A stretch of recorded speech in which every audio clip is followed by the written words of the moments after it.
Aujourd'hui donc, quatrième chapitre, cinquième Mishnah. D'accord. On va parler maintenant du principe concernant les dédommagements d'un taureau qui vient d'encorner une personne et qui l'a tué. Oui. Alors on a dit que si jamais maintenant un taureau vient encorner un juif, ouais, et qu'il le tue, alors ça va dépendre maintenant concernant le paiement du dommage, s'il est mourad ou s'il est tam. Oui. Shor mourad, un taureau qui a l'habitude d'encorner, non seulement donc, on va le lapider le taureau, comme on avait dit précédemment. Comment on peut le savoir s'il est tam ou s'il est... Si jamais tu l'as déjà vu encorner et qu'il a déjà tué, ou que si jamais il a encorné et qu'il a connu, il est connu. C'est-à-dire qu'il est marqué quelque part que quand il a déjà fait. Ah oui, c'est connu, ils sont répertoriés. Là, voilà, c'est ça. D'accord. Il y a un répertoire, spécifique. À part le répertoire des métiers, il y a le répertoire des taureaux aussi. D'accord. Alors si jamais il est mourad, si jamais maintenant ce taureau-là il est connu mais pas recherché, connu pour encorner, alors si jamais il viendrait à tuer une personne, mais Shalem Kofer, le propriétaire, doit payer le Kofer, c'est-à-dire il doit payer une amende. Ouais. Ensuite, si jamais on dit que le taureau est tam, alors Patour Mina Kofer, puisqu'il ne l'a jamais encorné, on n'a pas de raison de te faire payer une amende au propriétaire de ce taureau, puisque de toute façon il n'avait pas besoin de le surveiller plus que de nécessaire, puisqu'il était tam, d'accord. Donc dans ces conditions, il lui peut payer. Par contre, Zévézé Chayevé Mita, l'un comme l'autre, qui c'est l'un comme l'autre? Le propriétaire et le taureau? Oui. Zévézé c'est Shor Tam, Shor Mouad, qu'il soit Ushtam ou Mouad, ouais. Tu dis oui. Dans la Mishnah, Vézé, Vazé, Chayavé Mita. Les deux, à partir du moment où ils ont encorné pour tuer, alors ils sont Chayavé Mita. On les... D'accord. Alors la question qu'on peut poser, c'est si jamais un shortam qui encorne et qui tue la première fois, on doit le tuer. Comment il peut devenir mouad ce taureau? À quel moment il va être considéré comme mouad? C'est une bonne question, n'est-ce pas? Vous avez compris? Ouais, c'est une bonne question. Si maintenant je te dis ce taureau-là, il n'a jamais encorné, ouais, il vient dans la rue, il se promène, tac, il tue un bonhomme. Qu'est-ce que tu fais du taureau? Tu le tues. Donc un taureau qui encorne pour la première fois et qui tue, on doit le tuer. Il faut être solide pour aller le tuer. Parce que on le lapide. Lapidation, c'est ce qu'il a, ouais. Shoran iskal. Alors la question qu'on pose, si jamais déjà la première fois où il a encorné, on doit le tuer. Comment tu peux considérer qu'un taureau il va encorner 3 fois de suite pour être mouad? Ça n'existe pas. Vous avez compris la question? Comprenez vite, mais il faut expliquer mon point. Alors qu'est-ce que vous répondez à cette question? Il donne 2 réponses ici dans le bureau. Alors je vais donner les 2 réponses, ça va être plus simple parce que si on a... Tam c'était pour le taureau et là pour une personne c'est... Non, pas du tout. Il dit ici la chose suivante. Il y a différentes possibilités. Par exemple, effectivement, il s'est enfui. Il a encorné, il s'est enfui, on n'a pas eu le temps de le tuer. Il est encore une deuxième fois, il est encore une troisième fois et après seulement le rattrape. Ça peut exister ça. Ouais. c'est un taureau terroriste. C'est un taureau récidiviste. D'accord? Les deux. Voilà. En tout cas, ça peut exister qu'effectivement un shor il puisse devenir moine alors que dès qu'il est encore la première fois pour tuer, on doit le tuer. Ouais. Donc il y a des cas où effectivement un taureau il peut encorner plusieurs fois avant qu'on l'attrape. D'accord. Maintenant, on a dit dans les versets, je ne sais pas si vous vous rappelez, c'est marqué Vechen beben, Vechen bebat. Ouais. Qu'est-ce qu'on rajoute? Si jamais on dit qu'il a tué un être humain, que ce soit un garçon, une fille, un petit garçon, une petite fille, un homme, une femme, qu'est-ce que ça change? Alors nous, on avait une avamina, puisqu'on a vu hier que le taureau d'un Cheresh Shoteve Katan, il est patour, oui, parce qu'un Katan, il est patour des mitzvot. Ouais. En plus, dans la Torah, il y a une Xeratagatou qu'on aurait pu faire, c'est marqué Vechi Igar, Shor Ish et Shor Re'eu. Shor Ish et Shor Re'eu. Shor Re'eu, ça veut dire maintenant le taureau de quelqu'un qui est similaire à celui qui a encorné, on pourrait dire un être qui est adulte, majeur et vacciné. Donc un enfant qui est pas bar mitzvah, peut-être que si jamais un taureau l'encorne, il ne serait pas tour. Vient ce verset nous apprendre qu'effectivement le chiyuv de Tashloum, le paiement de l'amende, il existe, que ce soit maintenant un taureau qui a encorné un adulte ou un katan. Ouais. Et donc si la Torah l'a marqué explicitement, c'est pour pas qu'on se trompe et qu'on pense que maintenant, puisqu'ils ne sont pas chayav mitzvot, alors on dit qu'il n'y a pas d'obligation ni de tuer le taureau, ni de payer le kofer. Et vient le verset pour nous apprendre que si. D'accord? Donc un taureau qui encorne malencontreusement un enfant, eh ben, il a les mêmes dignes que si encornait un adulte. C'est clair? Voilà. Maintenant, noten shloshim slaim, nagar aved ima, o ama. Un taureau qui encorne un Eved Kenani ou une Shifra Kenanite, ouais. Ou sa mère. Alors toujours qu'on dit Ama, c'est... Non, en principe, Ama c'est Ama Evrien, mais ici c'est Ama, à partir du moment où c'est marqué Eved, c'est marqué Eved, donc on l'assimile la Ama au Eved, à savoir Eved Kenani, oui. Et lui maintenant, C'était une chiffre juste, on aurait dit. on aurait dit Ama Evrien en principe. Ah, il y a rien. Mais ici, on a utilisé le même langage, mais il faut savoir ici qu'à partir du moment où on peut quantifier la valeur d'un esclave, alors l'amende, elle va être fixe de 30 shekels. 30 shekels, ça fait 120 zouz. 120 zouz, ouais. Ouais. Peu importe si maintenant l'esclave il valait plus cher, ou s'il valait rien, la Mishnah nous dit qu'à partir du moment où maintenant on a fixé une amende qui est Oui, c'est pareil pour... fixe, on a fixé une amende fixe, ouais. Donc elle bouge pas. D'où son nom, amende fixe. Ouais. Dans tous les cas, Ben Shehu Yafe Mea Mane ou Ben Shehu Yafe Ena Dinarza Echad, que maintenant il doit payer donc 30 shekels qui correspond à 120 dinars, ouais. Que l'esclave il vale 1000 dinars ou qu'il en vale un, on lui paye 120. 100. Ouais, 120. 30 shekels c'est 120 dinars. Ah oui, d'accord. D'accord. Donc ce qui fait que ici on voit que C'est la rime. la valeur d'un esclave, C'est la rime, c'est quoi, c'est la rime? l'Arim, c'est des Mesure. pièces. Les cycles. C'est là. Ah. Non, cycle c'est shekel. C'est là, c'est des pièces. C'est une pièce. Un là, ça vaut 4 dinars. D'accord. C'est l'amende. Voilà. De l'époque. 30 shekels, l'époque. c'est C'est par 30 exemple. fois 4, ça fait 120. C'est l'amende de l'époque. Ouais, c'était quand même une somme qui était relativement importante. D'accord. Donc il fallait que l'amende elle soit suffisamment contraignante pour que la personne elle fasse attention à ce que son taureau il n'encorde pas n'importe qui. D'accord. Donc c'est le but. Le but de l'amende c'est d'abord pour éviter que la personne elle soit négligente. Deuxièmement pour qu'elle soit dissuasive. Ouais. Les propriétaires de shop. Bah, que le mec fasse attention, qu'il tire son taureau en laisse ou qu'il lui mette, il lui coupe les cornes. Si l'État ne peut pas le... Ah, justement. Alors l'amende elle est pas pour Tam on a dit. L'amende elle est que pour Moad. Ok. Allez, voilà ce qu'on pourrait apprendre de la Mishnah d'aujourd'hui. Moad. La Gemara d'aujourd'hui, on est dans Makot, on est passé à Kavbet. Ouais. Et aujourd'hui, on parle de l'importance des Talmidei Chachamim, au point de dire que maintenant, la Gemara allait regarder ces gens qui se lèvent devant un Sefer Torah, et quand ils me voient passer, ils restent assis. J'arrive pas à comprendre. Quand je monte au Sefer, il y en a qui se lèvent. Ah, pour toi? Ah oui. Tout le monde se lève pas pour Tous moi. s'élèvent, ouais. Sauf On Daniel. est ses Il y en a qui élèves. se lèvent pour Danette, Ouais. et il y en a qui se lèvent pas pour moi. Ils élèvent. On va faire ça la prochaine fois. Vous savez que David Amelech, il a dit que... C'est moi qui me lève. Non, il y a aussi Olivier qui Ah, il fait attention en plus. Ben, j'ai vu.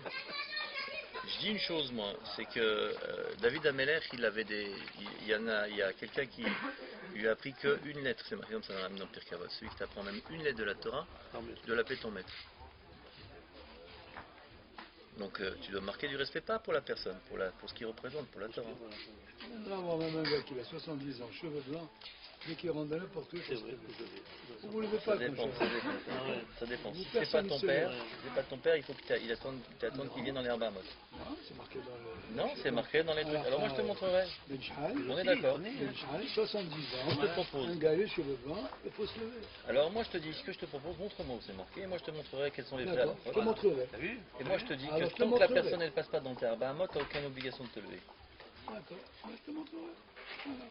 Pour le cas, ce que je peux te dire, Y a pas de problème. moi quand je rentre chez Rabbi Meir, il y en a 4 ou 5 qui se lèvent. Ouais, Désolé, ce sont mieux éduqués que vous. il y en a, ils se teignent les cheveux pour être en blanc pour qu'on... C'est tout. Et moi j'en ai aussi. C'est bon, c'est bon. Asseyez-vous. Mais il y en a un gros dîner, Ouais. c'est un jeudi Shabbat Shalom, il m'embrasse la main. Ah ouais. Papa, Sérieux Je devrais mettre un chapeau. si je mets un chapeau, je laisse me dire la rage. Ah bah. Allez, c'est bon. Allez. Amar Rove, Rava a dit la chose suivante. Plus rien. Kama tipsha esh ar anche de kaime mekame sefer Torah velo mekame gavra rabba. Regardez comment ils sont... Ça dit Amar Rové, là? Rava. Ah, Rove c'est en Ashkenaz. ah ouais, Ouais. d'accord. Ah ouais, ça. Regardez comme ils sont bêtes ces gens-là qui se lèvent devant un Sefer Torah, quand il y a un Sefer Torah, on doit se lever, n'est-ce pas? Bien sûr. C'est évident. C'est logique. Mais malheureusement pour eux, ils ne se lèvent pas quand il y a un Talmid Chacham qui passe devant. Ah, mais ici, c'est vrai, c'est exceptionnel. Ici. On t'a pas de- À l'école, Tu j'ai tombes Dans cette veille de Rosh c'est bon, Hashanah, c'est bon, alors c'est bon, qu'on c'est cherche bon. des scouillottes à tout le Mais monde, ouais, il en c'est monte. ça, ouais, tu nous enfonces là. Non, mais il faut. C'est le bon, dire. c'est bon, c'est bon. Moi je dis, À regardez, l'école, voilà, oui, Rav et Kahn par un exemple. Talmid Voilà, Chacham, voilà, moi. il vient. Voilà, c'est Ouais, Voilà, ça il faut se enregistre, lever. ça enregistre. Voilà. Voilà. Viens, t'as ça. Viens. Voilà, vous avez un Rav qui rentre dans la salle, faut vous lever. Ben, je me suis levé, j'ai pas vu. peut semblant me laisser bouffer. C'est vrai, je ne pas. Alors pourquoi maintenant on devrait se lever devant Talmid Chacham et pas devant Sefer Torah? Les deux. Alors ouais, autant, au moins. Racham, c'est parce qu'il faut que. Il a de la Torah en lui-même. C'est donc Alors, pas pour lui. alors, C'est pour ce qu'il est. Il est dedans. la Torah c'est Torah chez Birtav et un Talmid Chacham en principe il a aussi Torah chez Vivant, Balpé. il est vivant. Donc ce qui veut dire qu'il a à la fois la loi écrite et la loi orale. Il est censé connaître les deux. Donc déjà c'est un Donc niveau il est censé d'importance. être mieux que le Sefer Torah. Oui, bien sûr. Il Il est est plus- censé. En fait ici la Gemara l'explique, ici il donne un exemple. Vous savez pourquoi? Comme on est dans Makot, donc on va parler d'une halakha qui parle de Makot. Vous savez que quelqu'un qui a transgressé un lave de la Torah, ouais, même Bézid, on doit le frapper, on doit lui donner combien de coups? Et pourquoi c'est marqué Arbaïm? Arbaïm c'est combien? 40. Alors pourquoi on fait 39? Dans le 40, on peut le tuer. Ou quand on s'est trompé, Vous savez que si jamais celui qui frappe, il donne un coup de plus que ce qui était prévu et qu'à cause de ça il le tue, on le tue. alors il ne faut pas combien 39, mais c'est marqué 40, c'est marqué Arbaïm Yakenu, t'as raison, c'est marqué 40. Pourquoi on fait 39? Alors qu'est-ce qu'elle dit la Gemara? De'elu beSefer Torah active Arbaïm, parce que dans le Sefer Torah c'est marqué 40. Ouais, va à Torah Banan Betsaru Chada. Et son Nucharam, ils ont dit on enlève un. Ouais, 39 ça fait 3 fois 13. Vous savez que les coups, il faut que ce soit divisible par 3 pour que, au cas où maintenant une personne ne soit pas apte à recevoir tous les coups, on va évaluer en fonction de son état physique combien de fois il peut recevoir. Donc c'est, voilà, si c'est 13, si c'est 26 ou si c'est 39, on va voir ça aussi. Ça c'est des choses qui sont, et donc, vous voyez, celui qui dit mais les chachamim ils n'ont aucune valeur. Ah ouais, ces rabbins là, qu'est-ce qu'ils font? Ils mangent la soupe sur le dos des fidèles. C'est la source. Et c'est des parasites ces gens-là. Ouais. C'est fixé déjà. Hein? C'est fixé qui compte pareil. Non, personne. Mais juste ça, si jamais vous parlez comme ça, C'est la source de parole. c'est assourd. On a toujours besoin d'un Quand rabat chez j'entends soi. des fois dire tata, j'ai dit non, c'est grave. Pas Zach. Grave, hein, c'est pas. Je ne veux pas parler de. Par exemple, quand on te parle de moi, comment tu dis? Rav Jean. Grave, JP. JP. Rav Daniel, Rav Daniel. Grave, JP. Regardez ce qu'il dit ici. Jean-Paul II. En fait, il explique que c'est la Pshat du Marcha, hein, dans le bio, ouais. C'est marqué Chazal Darshu chez Kavanat Torah les Shloshim Veteisha. Malkout, je suis au milieu du bio. Ah oui. Chazal, d'accord? Donc nos sages ont expliqué que quand c'est marqué 40, il ne faut pas lire 40. L'intention du verset c'est 39. Et Vehem Oelou les Afrit Maka les Nenash. Et ils ont eu besoin maintenant d'enlever, de diminuer le nombre de coups que reçoit celui qui était puni. Parce que si jamais maintenant ils n'avaient pas fait la dracha, on aurait dit qu'un type va recevoir 40 et peut-être au 40e coup il peut mourir. C'est pas du bâton d'ailleurs, Ok, c'est c'est des coups. le coup. Ok. Loquet c'est frappé. C'est le coup qui peut Malkout c'est frappé. le rendre cuire. Donc il dit ça, c'est ce que pense le marchand. Drachazou, Dougma le Mikrim Rabim Shebaem, Belo Drachot Chachamim et Efshar Lavin Tatora la Amita. Ça c'est un exemple très caractéristique qui montre que maintenant sans l'explication de nos sages, eh ben, peut-être la Torah on aurait du mal à comprendre parce que regardez, les Goïms ils ont voulu interpréter ça et quand ils ont inventé la loi du talion par exemple, œil pour œil, dent pour dent, c'est marqué comme ça, Shen Tachat Shen, Ain Tachat Ain, ouais. Si tu dis comme ça, qu'est-ce que tu fais? Un mec qui t'a crevé un œil, tu lui crèves un œil. C'est pas ce qui est marqué dans la Torah. La Torah elle a dit maintenant on devra payer, il y a une valeur pour les choses. L'œil que tu as crevé, tu devras payer pour cet œil-là, il y a une valeur. C'est les cher, C'est un exemple très concret. Vous savez, c'est marqué Lot Evachel Gedi Bachalavimo. C'est marqué tu ne cuiras pas l'agneau dans le lait de sa mère. Pourquoi c'est marqué 3 fois dans la Torah? Vous n'avez pas compris déjà la première fois quand c'est marqué Lot Evachel? Alors pour nous apprendre qu'on apprend autre chose. Que c'est pas seulement l'interdit de. Oui, c'est en 3 endroits différents. Pourquoi c'est marqué 3 fois le verset? Pour te dire que maintenant il y a 3 interdits. Il y a un interdit de cuire, même si tu ne manges pas. et interdit de profiter, même si tu n'as pas cuit, et interdit de manger, même si c'est pas toi ni qui a cuit ni qui a vendu. Ouais. Donc on voit qu'il y a 3 interdits distincts qui sont marqués dans la Torah. S'il n'y a pas nos sages pour le dire, comment on va le savoir? Vous avez son propre. Donc voilà, le Ça, Maharal. voilà, qu'est-ce qu'ils font ces Caraïtes là? Ils m'ont fait une synagogue juste à côté de chez moi, tu sais. À côté, mais belle, qu'est-ce qu'elle est belle. Il y a marqué Keter à Torah. Mais ça me tue. Il y a des gens qui vont là-bas. Au début, il y avait plein de gens, vous voyez, chemise blanche, qui pas noir et tout ça. Après, ça, c'est- Il n'y a pas de, il y a pas de siège, ça soit par terre, n'est-ce pas? Ça soit Ma par terre. femme, tous les samedis, en fin de matinée, elle me disait, qu'est-ce qui chante fort dans cette synagogue? On entend fort. Je crois qu'ils auront coupé toutes les. Mais qu'est-ce que ça veut dire? Qu'est-ce que ça veut dire? Ben, il y a des gens qui ont maintenant pris sur eux Ça veut dire, eux, ils ne reconnaissent pas les rabbins. Ouais, Alors qu'est-ce qu'ils font? la Gemara, ils font pas la Gemara. Ils font pas la Gemara. Ils ont une explication littérale des versets. Ils lisent la Torah le Shabbat. Oui, mais bon, eux, ils te disent que ce qui est marqué dans le Chumash, c'est une Et chose. comment, s'ils n'ont et pas les l'interprétation commentaires de des rabbinim, comment ils peuvent savoir Je sais pas. quand il y a marqué par exemple, c'est vrai, des fois c'est marqué un C'est peu. pour ça que les tefilines, ils les prennent après le mur. Voilà, c'est marqué, tu mettras ça entre tes yeux. Entre tes yeux, ça veut dire tu le Il regardes. met Tu pas mets de comme ça en là-bas. faisant. Il met pas de sur eux. Ah, je l'ai pas vu. Ah. Moi, je rentre. Il n'y a pas de chaise, n'est-ce pas? Ils s'assoient par terre. Je sais Comme pas. dans une mosquée. Quand je suis rentré, il y avait à Ashdod une synagogue comme ça, je croyais, j'avais justement pour la zguir du père de M. Selam. Il y avait 2 synagogues à côté. Donc tu vois une synagogue, tu sais, Ah oui, des tapis à par terre, Rogézine, on dirait une mosquée. On dirait une mosquée. Elle était à Rogézine. On dirait une mosquée.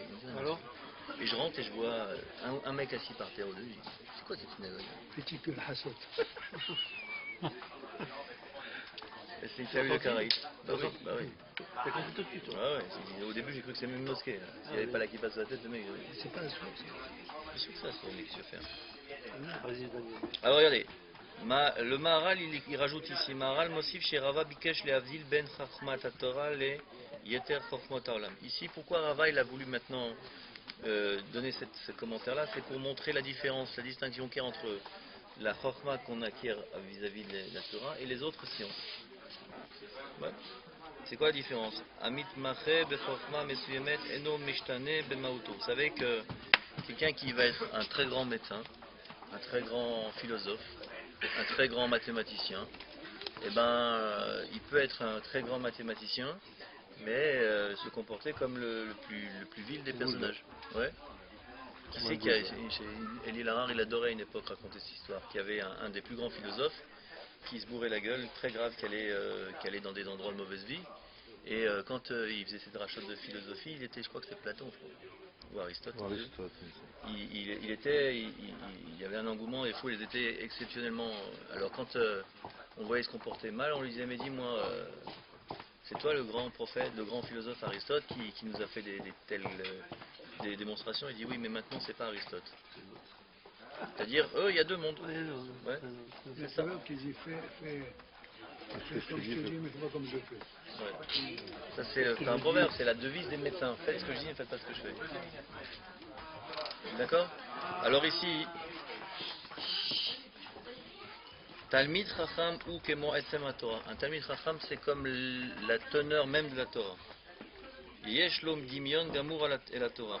Kemo She'Akadosh Baruch Hu Gazar Venatan Et HaTorah l'Israël. De la même manière que Baruch Hu il a décrété et donné la Torah en Israël, Kan Natan Et HaChachamim, il a aussi donné les Chachamim. C'est-à-dire que maintenant les Chachamim sont une part entière, une partie prenante de la Torah. C'est-à-dire que il n'y a pas maintenant la Torah comme les Karaïtes et rien d'autre. Il y a la Torah et les Chachamim. Les Chachamim que Baruch Hu nous a donné.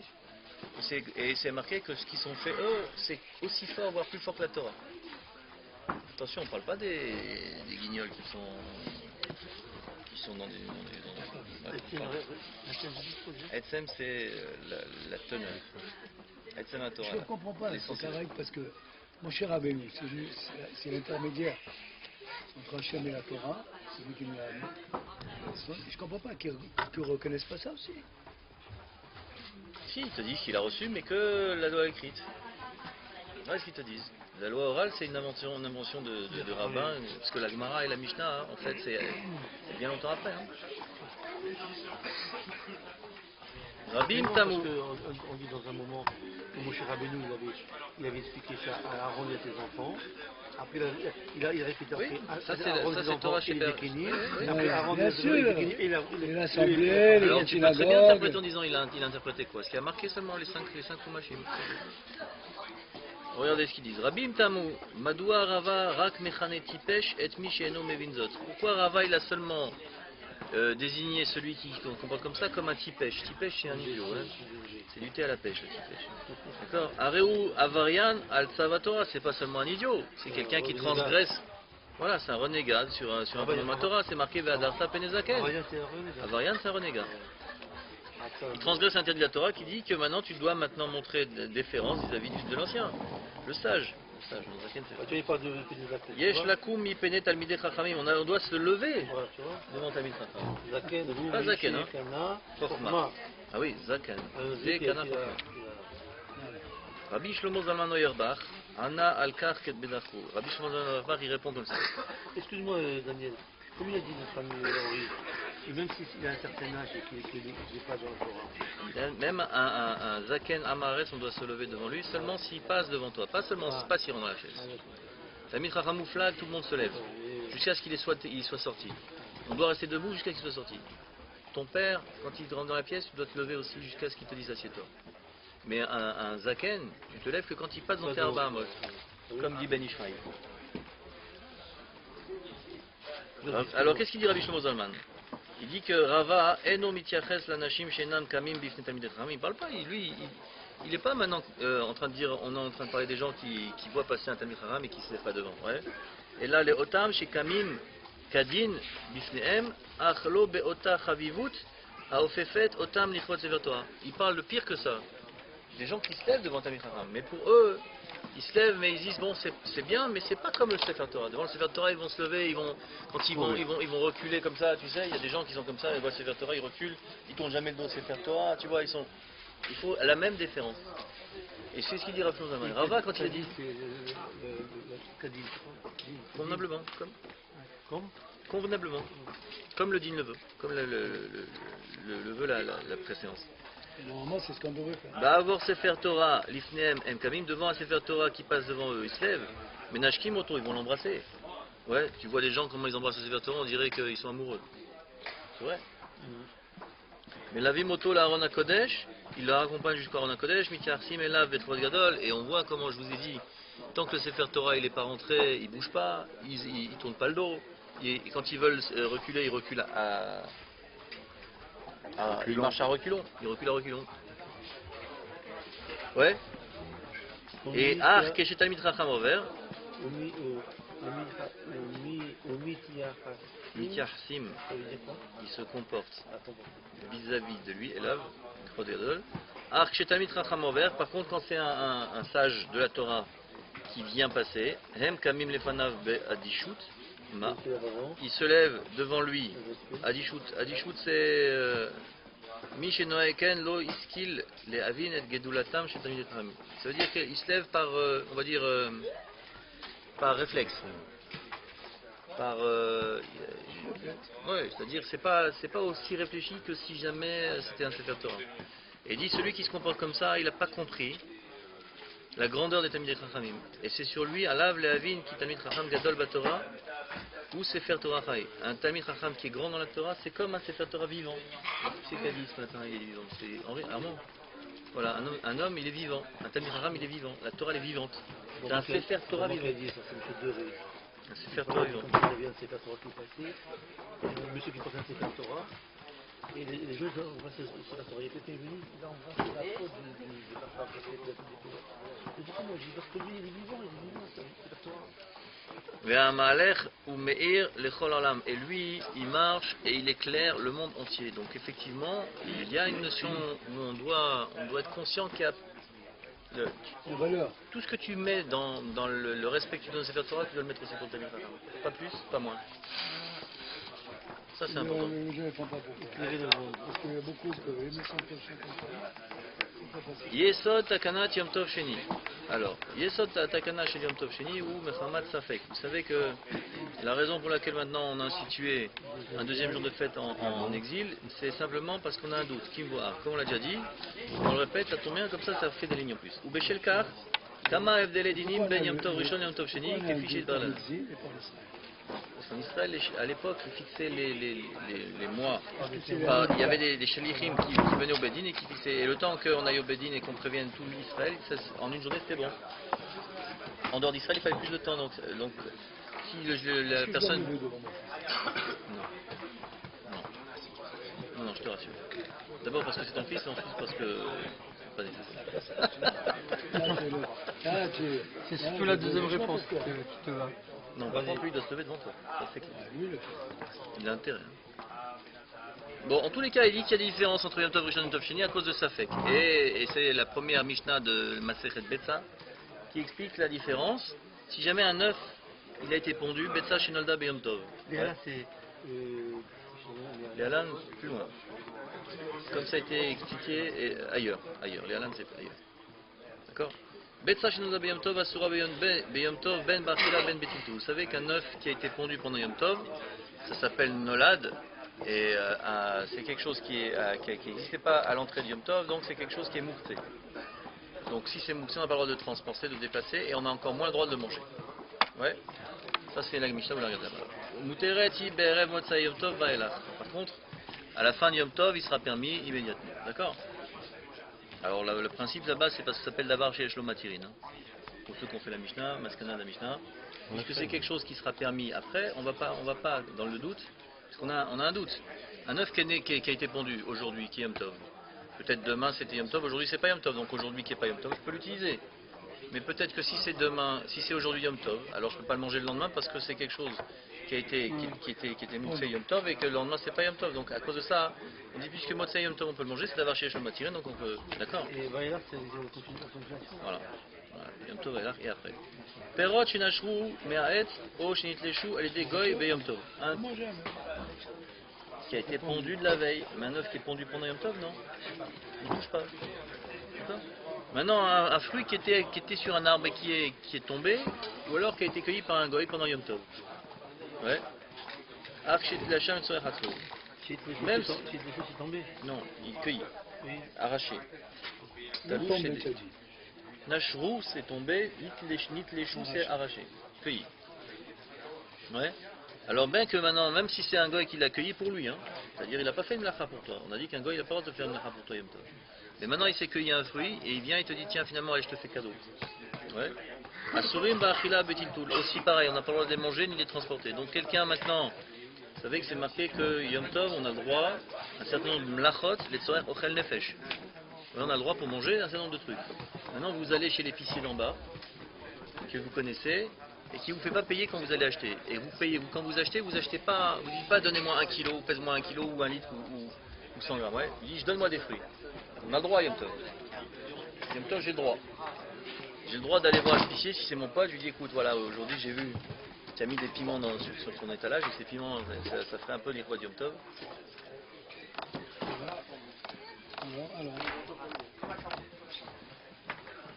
Alors ce truc là c'est permis, mais par contre si jamais lui l'a cueilli le jour même pour lui, ça sert ça. D'accord? Ok? Mitor shayu asurim berev Yom Tov ben benashmashot. Areem asurim bechol Yom Tov. D'accord? Puisque maintenant il y a un problème de mouxé, un fruit qui n'était pas utilisable tant qu'il est sur l'arbre. Il est mouxé.